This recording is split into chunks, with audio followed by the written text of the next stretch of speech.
Hello, my dear students. Welcome to EPG Pathshala. I am Dr. D.G. Saxena, Professor and Head of the Department of Food Engineering and Technology at Sant Longowal Institute of Engineering and Technology, Longowal. I am here to present the paper Technology of Meat, Poultry, Fish and Seafood Products.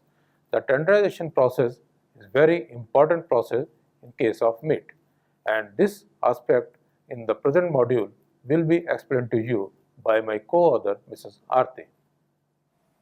Hello students, welcome to EPG Pathshala. I am Khan Nadia from Sant Longwal Institute of Engineering and Technology on behalf of Miss Aarti. Today I am going to talk about Module 9 of paper number 8, Technology of Meat, Poultry, Fish and Seafood. In this module, we will be learning of meat tenderization. Meat tenderization is breaking down collagens in meat to make it more palatable. The tenderization process begins just after slaughter. There are various ways to tenderize meat. These include natural way. Most meat is normally required to age for a period of up to 3 weeks in order for it to be commercially acceptable for human consumption. Good quality meat can be aged longer if desired. During the aging process, the connective tissues of meat are broken down by natural enzymes of meat, thereby improving the tenderness and edibility. Meat can be dry aged for longer time with weight loss or wet aged for shorter time with no weight loss.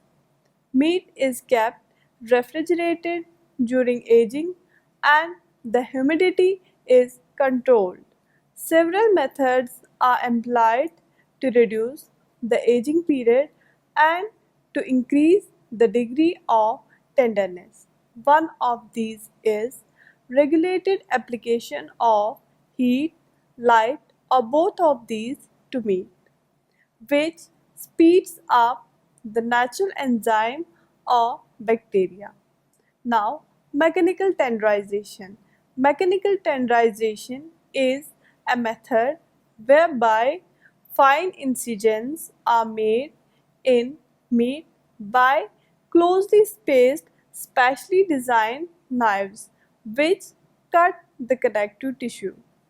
The mechanical tenderization process takes less than 1 minute with a roller type tenderizer or a crank type hand operated tenderizer.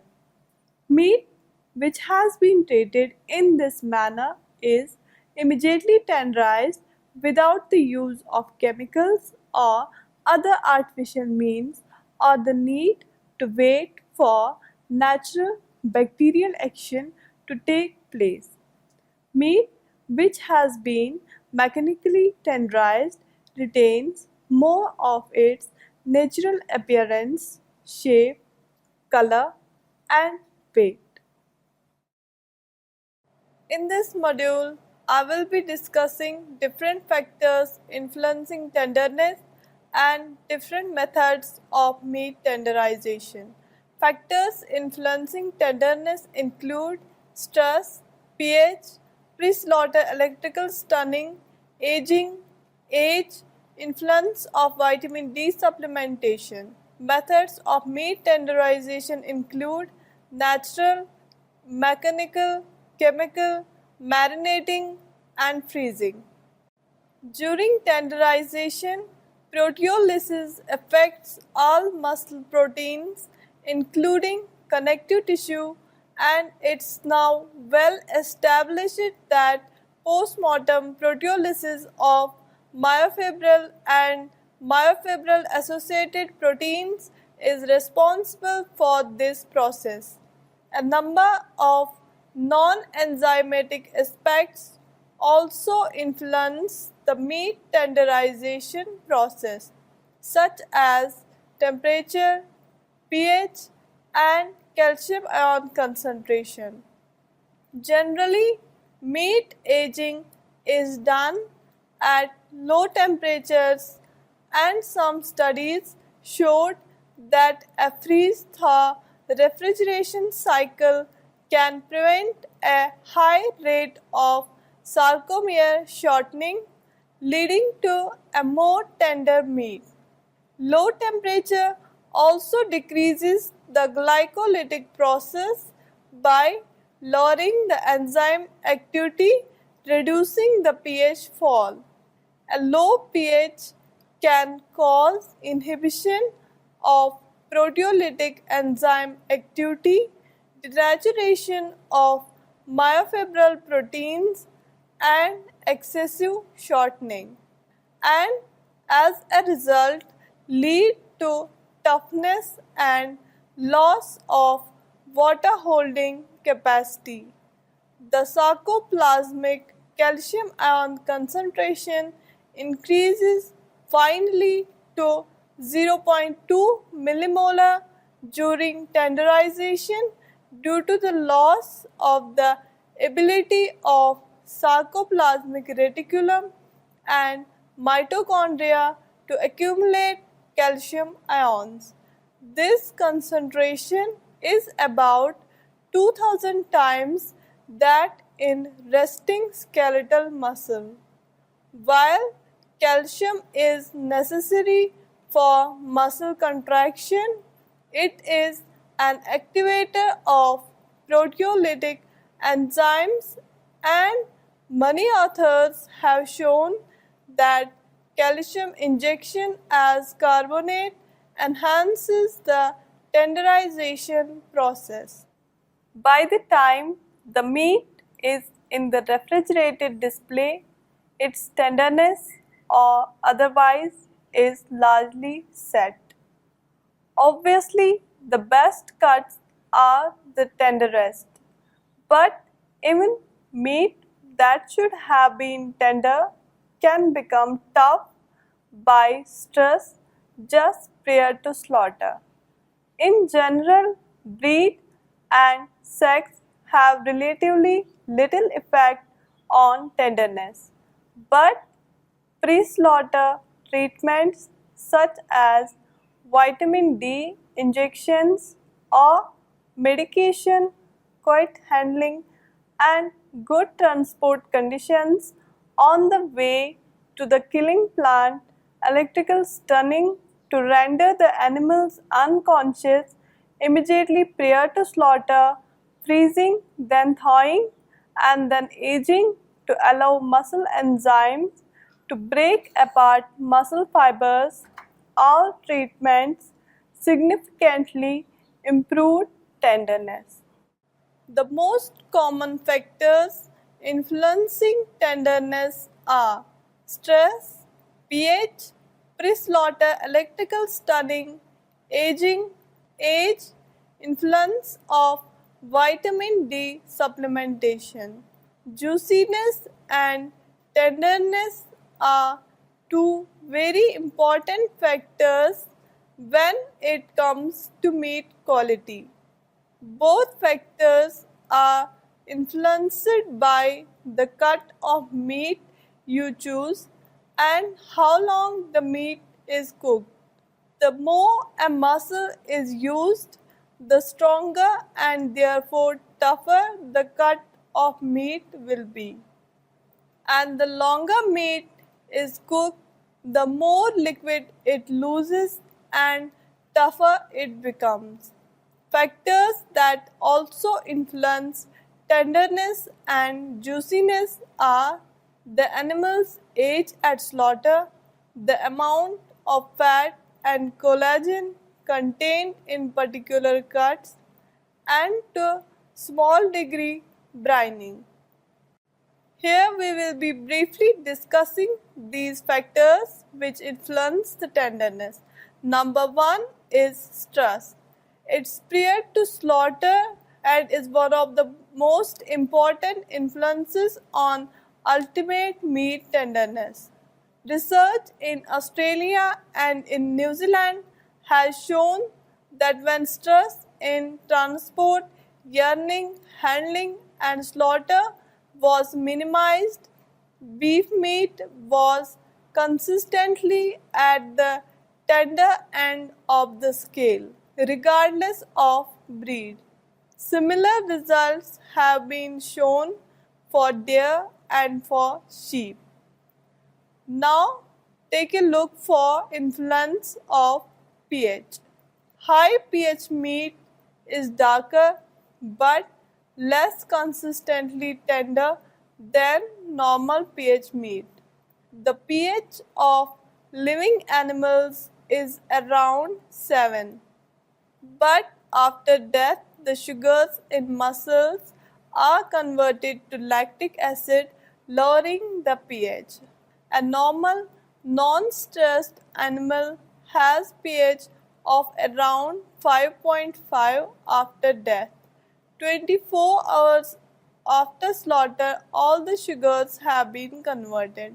It was found that high pH in venison leg muscles, a muscle not normally affected by elevated pH, indicating stress before slaughter, were much tougher than normal leg muscles even after 6 weeks aging. Influence of pre-slaughter electrical stunning, where animals are routinely rendered unconscious by electrical stunning immediately prior to slaughter. The muscles are positively affected from the tenderness point of view, mainly through mechanical fracturing. Some of the giant, intermediate, and shorter muscle fibers of meat. Cattle varieties breed from the tropical Bos indicus breeds such as Brahman, Santa Gertrudis do not seem to as affected with only the giant fiber component fracturing, the immediate and short fibers remaining unaffected. Bos taurus, the European and English cattle breeds, Angus, Hereford, Charolais, Galloway, Saliers, and Shorthorn, etc., are more markedly affected by electrical stimulation. Influence of aging. Very rapid chilling virtually immediately after slaughter causes the muscle fibers to contract except for those being stretched by the weight of the carcass. For example, tenderloin. These shortened muscle bundles resist shear forces and cause tough meat.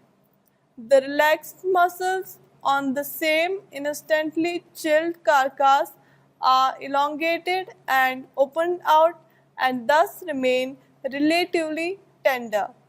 The greatest acuity is within the first 7 days of aging, and by 14 days the greatest gains in tenderness will have been achieved. Chilled carcass allowed to hang at temperature just off freezing for up to 6 weeks achieves similar gains in tenderness to meat hung for shorter periods at slightly higher temperature, 35 to 40 degree Fahrenheit, from 2 to 10 days. Freezing the carcass prior to recommencing normal aging also increases the tenderness without affecting juiciness or flavor for lamb meat at least. Influence of age. Young animals are tender anyway because the protein breaking down enzyme system decreases as an animal gets older. So, paradoxically, aging the meat by leaving it to hang for some weeks works best with younger animals least likely to need it. In general, as animals age, the amount of connective tissue increases. More importantly, the degree of interconnectivity of the collagen increases with age, which results in the collagen becoming resistant to dissolution in cooking. Thus, meat from older animals can become more resistant to tenderization in cooking and require longer, slower cooking such as braising, casseroling, or pot roasting to deal with the greater amount and connectivity of the collagen. The tenderness variation from species to species is due primarily to the chronological age of the animal at the time of slaughter.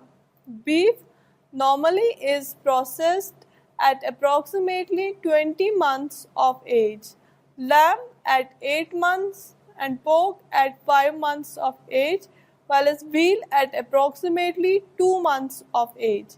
The decrease in tenderness with increasing age is due to the changing nature of collagen, the connective tissue protein found in meat.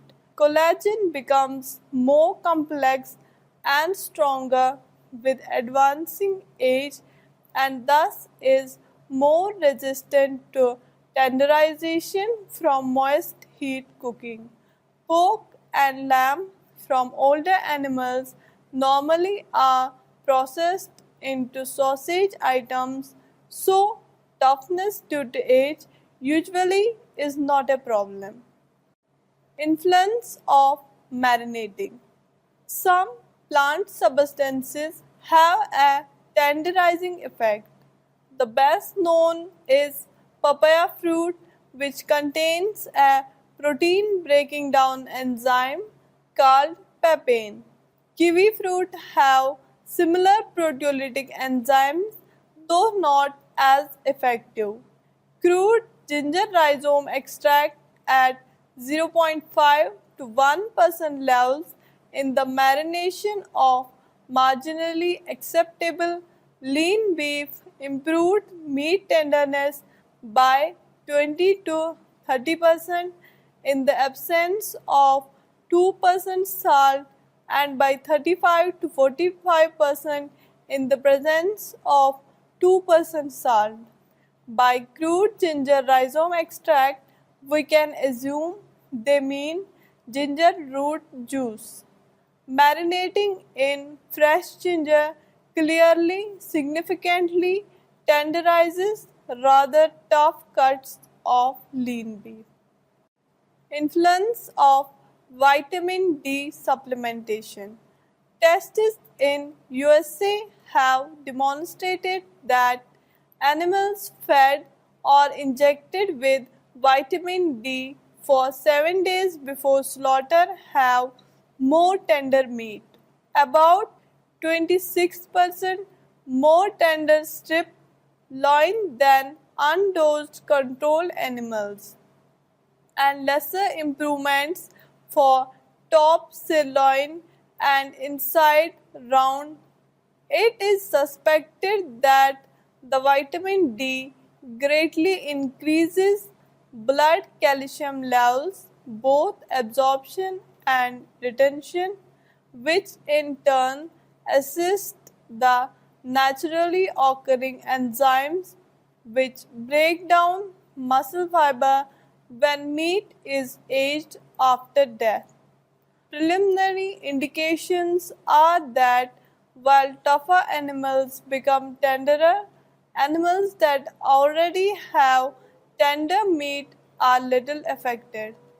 At this stage, the process is still largely experimental, with experiments continuing this northern hemisphere summer, particularly to sort out the best dose rate and timing, as at the moment most animals injected with large amounts of vitamin D stop feeding after about 5 days, an undesirable effect unless the animals are going to be slaughtered within around 5 days of treatment.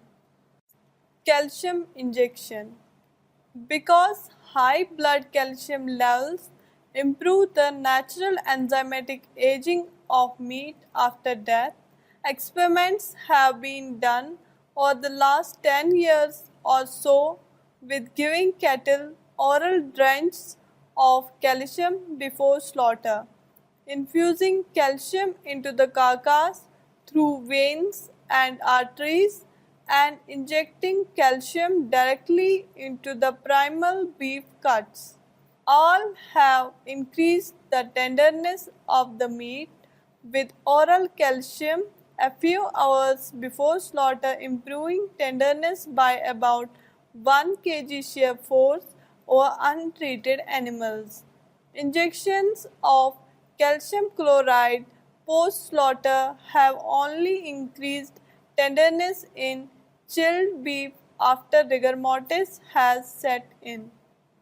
Influence of genetics. Australian trials have identified bulls whose progeny have not just more meat and more marbling but also tender meat. The same trial also showed that one bull produced very good amounts of meat in the progeny, but the meat was very tough. So there is variability within a breed. Again, in the USA, the Brahman breed is considered to lack meat tenderness.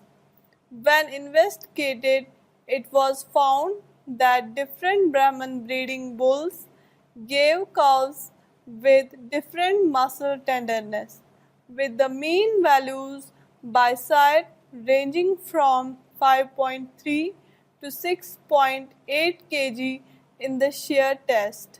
In one examination of breed influences in USA, Piedmontese passed on very good tenderness traits when crossbred to Angus and Hereford.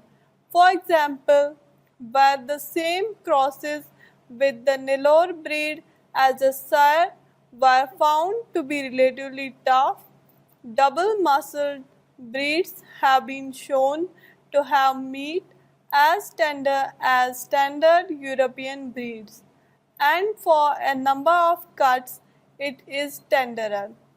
Tenderness is heritable. In sheep, there are breed differences in the pH of muscles.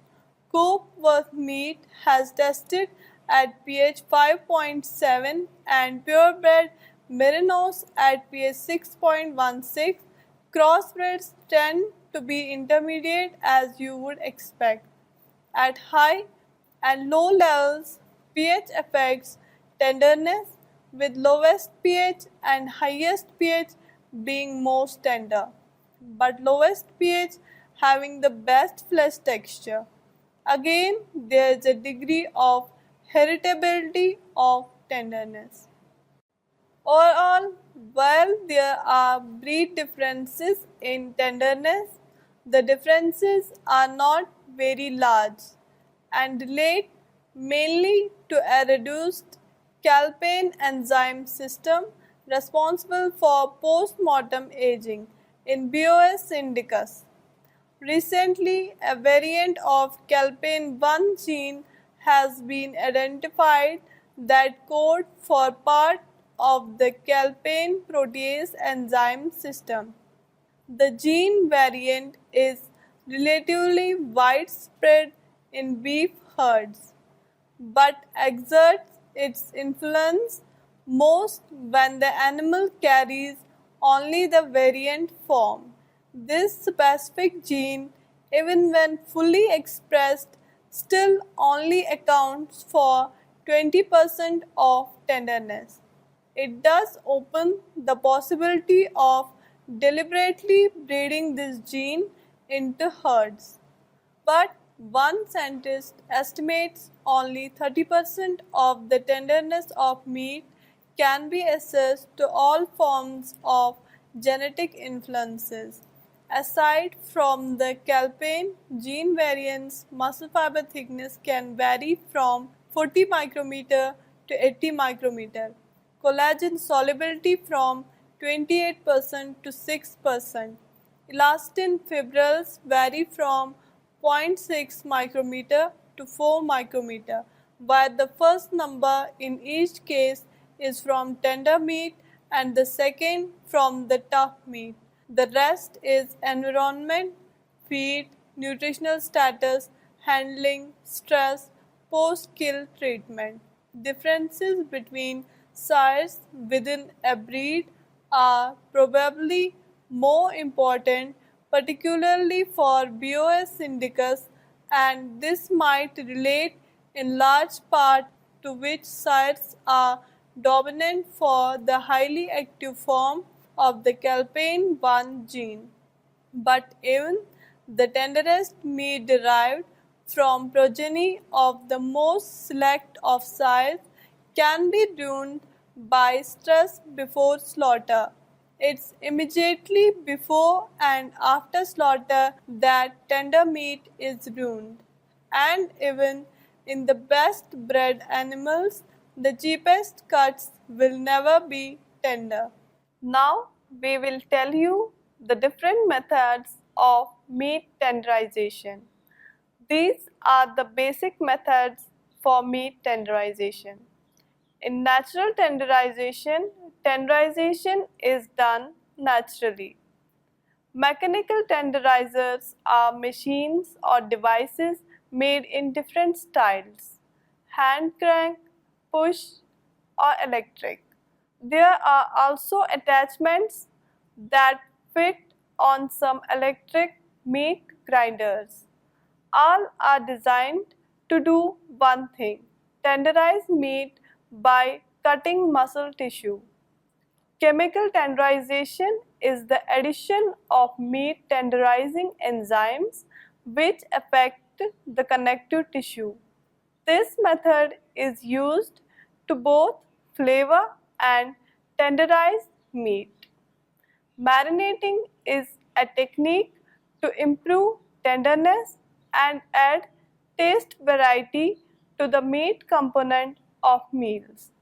The basic ingredients of a marinade include salt or soya sauce, acid like vinegar, lemon, Italian salad dressing or soya sauce, and enzymes such as papain, bromelain, ficin, or fresh ginger root. Freezing rate also plays a small role in tenderness. Natural method of meat tenderization. Most meat is normally required to age for a period of up to 3 weeks in order for it to be commercially acceptable for human consumption. Good quality meat can be aged longer if desired. During the aging process, the connective tissues of meat are broken down by the natural enzymes of meat, thereby improving the tenderness and edibility. Meat can be dry aged longer time with weight loss or wet aged shorter time with no weight loss. Meat is kept refrigerated during aging and the humidity is controlled. Several methods are employed to reduce the aging period and to increase the degree of tenderness. One of these is the regulated application of heat, light, or both of these to the meat, which speeds up the natural enzyme or bacterial action. Mechanical tenderizers are machines or devices made in different styles: hand crank, push, or electric. There are also attachments that fit on some electric meat grinders. All are designed to do one thing: tenderize meat by cutting muscle tissue. Mechanical tenderization is a method whereby fine incisions are made in the meat by closely spaced specially designed knives which cut the connective tissue. The mechanical tenderization process takes less than 1 minute with a roller type tenderizer or a crank type hand operated tenderizer. Meat which has been treated in this manner is immediately tenderized without the use of chemicals or other artificial means or the need to wait for natural bacterial action to take place. The depth and the spacing of the knives and the number of times the meat is passed through the tenderizer permits the degree of tenderization to be determined, thus controlling the amount of tenderizing. Almost every grade of meat can be tenderized without danger of meat fabric deterioration or granulation. Meat which has been mechanically tenderized retains more of its natural appearance, shape, color, and weight. Grinding is a very popular means of increasing tenderness of meat, especially beef. The popularity of hamburger and ground beef is due in part to the fact that texture and tenderness is more uniform than tenderness of steaks and roasts. Cubing is another means of mechanically tenderizing meat. The small blades of a cuber simply sever connective tissue in boneless retail cuts so that the connective tissue is broken into smaller pieces. Blade or needle tenderization of cuts recently has increased in popularity. This method of tenderization is employed on wholesale cuts that are in turn processed in the normal manner into retail cuts. Needle or blade tenderization.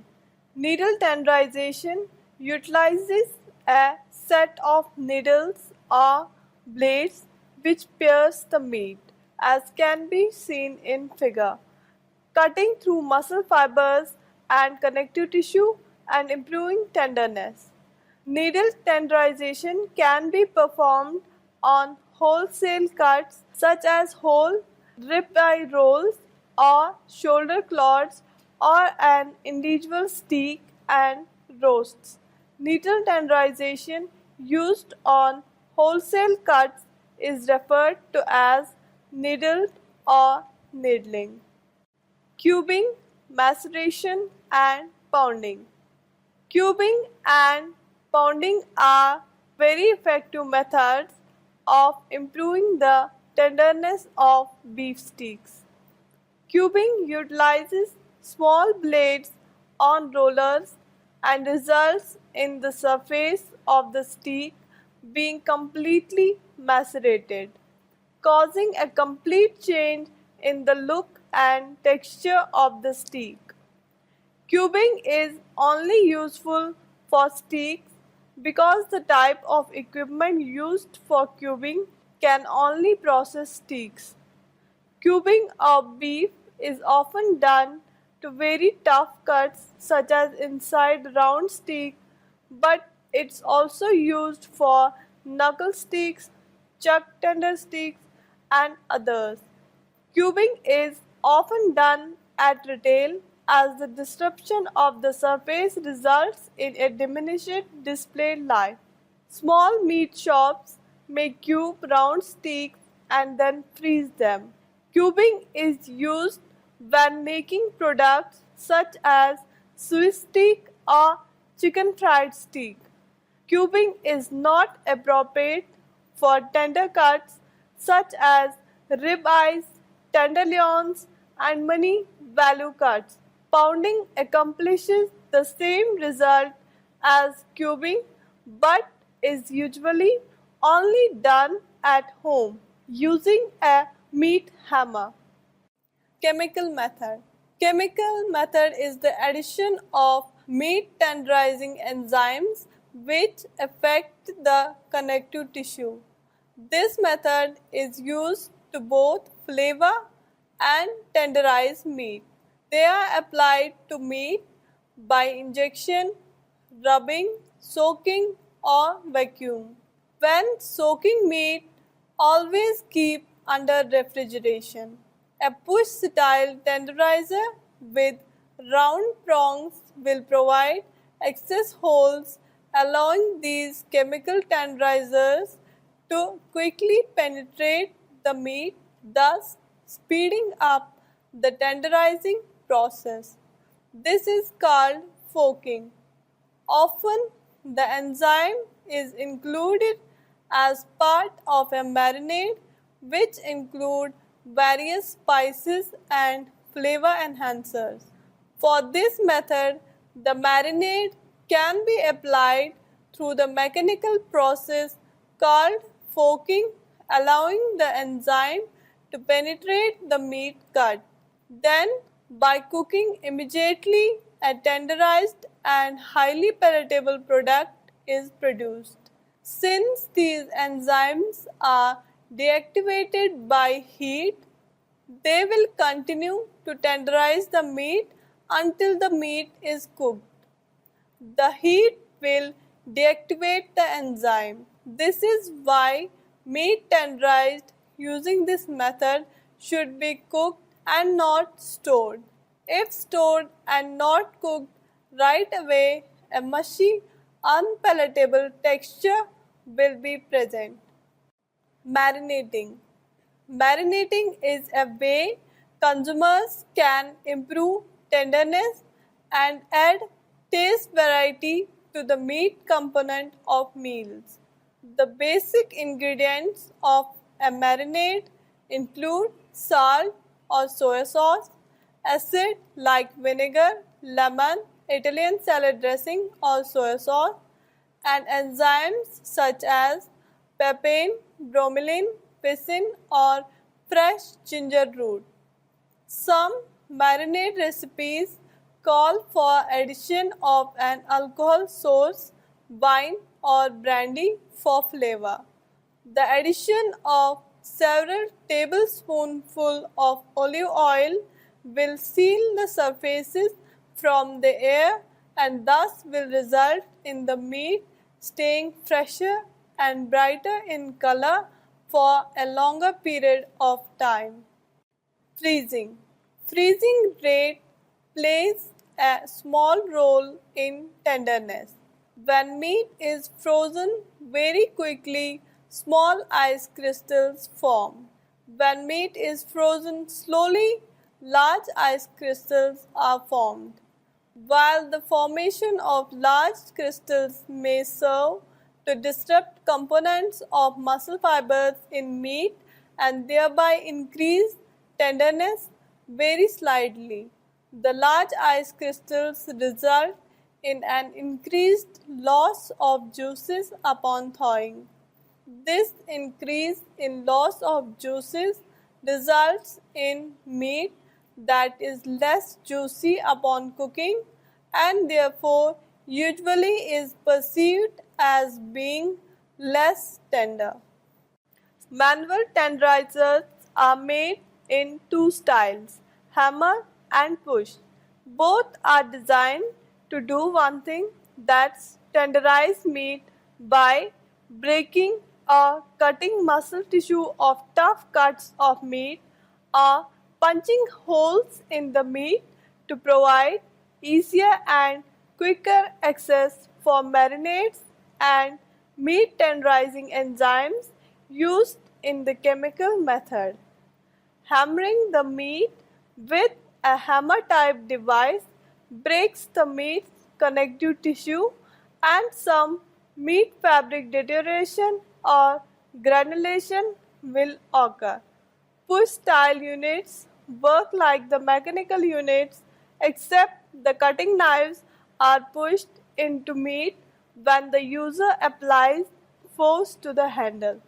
The push type that has blades will cut the connective tissue, thus tenderizing the meat. A push tile with round prongs will provide access holes for the chemical tenderizers, which in turn tenderize the meat. So, students, let us now summarize what we have done in this module. Paprika peppers are native to Central and South America but are now cultivated in Hungary, Morocco, Mexico, Spain, Turkey, and the United States. There are four types: American, Spanish, Mexican, and Hungarian. All differ in pungency and sweetness. Paprika always refers to a ground product prepared of highly colored, mild or sweet red fruits. The major quality factors are color and pungency. The best grades of paprika, special, capsaicin-free, and delicacies are used to make grade 1, while grade 2 fruits are used to make lower grades of paprika like fine sweet, semi-sweet, etc. The color value of paprika color is not less than 300 and is in a range of 95 to 115% of the labeled value. The pungency of capsicum species depends on the concentration of capsaicinoids, particularly capsaicin in pepper fruit. Usually sweet paprika, the most commonly grown pepper in Morocco and Spain, has very low capsaicinoid content. That's all about quality attributes of paprika. Thank you. Dear students, in the present module, we have seen the important aspects of tenderization of meat, which has been explained by my co-author. Now, in the next module, we'll be knowing the storage aspects with respect to chilling and freezing of carcass as well as meat. Thank you.